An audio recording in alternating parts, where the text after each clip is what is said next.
Selanjutnya, fungsi penanganan simbol.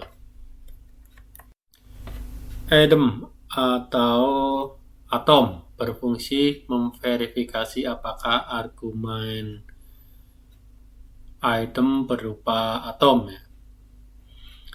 Atom adalah elemen yang tidak bisa dibagi lagi menjadi elemen lain.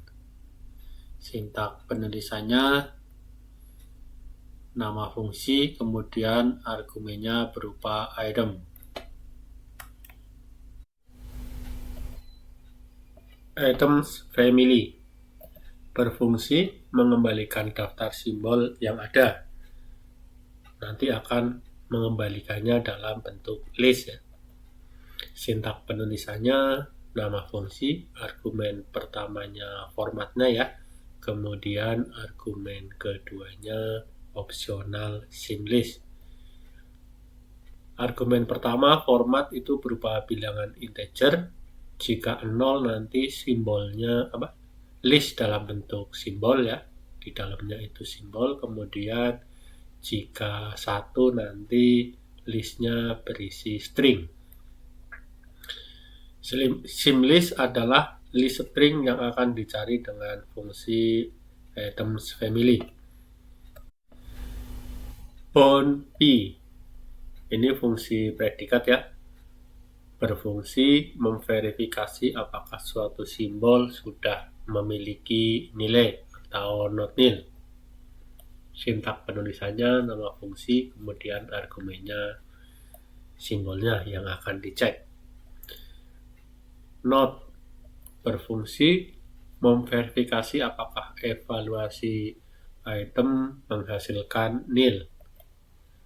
Sintak penulisannya nama fungsi, kemudian argumennya berupa item. Null berfungsi memverifikasi apakah item memiliki atau bound ya, atau sudah diberi nilai dan nilainya nil. Sintak penulisannya nama fungsi, argumennya berupa item. Number P berfungsi memverifikasi apakah item berupa bilangan ya. Ini baik bilangan real maupun integer. Sintak penulisannya nama fungsi, argumennya berupa item. What berfungsi mengembalikan ekspresi tanpa mengevaluasinya. Sintak penulisannya nama fungsi, kemudian argumennya berupa ekspresi. Set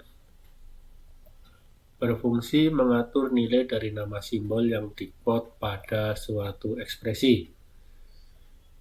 Sintak penulisannya nama fungsi, kemudian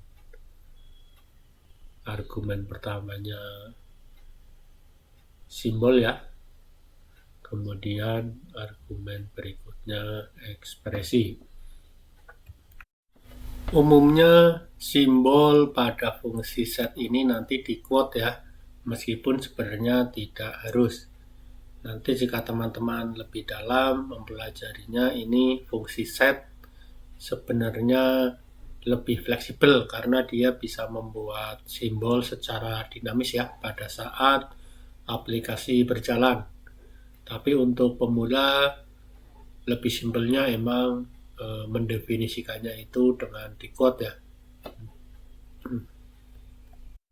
Set Q berfungsi mengatur nilai dari nama simbol pada ekspresi yang terkait. Sintak penulisannya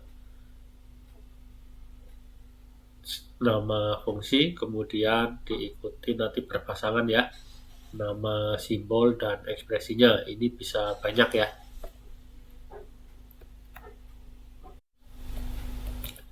Type berfungsi mengembalikan tipe dari item. Sintak penulisannya nama fungsi, kemudian argumennya berupa item. VL symbol name berfungsi mengembalikan string atau teks berisi nama simbol. Sintak penulisannya nama fungsi, kemudian argumennya berupa simbol. VL simbol value berfungsi mengembalikan nilai sekarang dari suatu simbol. Sintak penulisannya nama fungsi, kemudian argumennya berupa simbol. VL simbol P berfungsi mengidentifikasi apakah argumen objek berupa simbol. Sintak penulisannya nama fungsi, kemudian argumennya adalah objek. Oke, saya kira tidak perlu contoh ya, ini bisa langsung dipraktekkan sendiri. Terima kasih.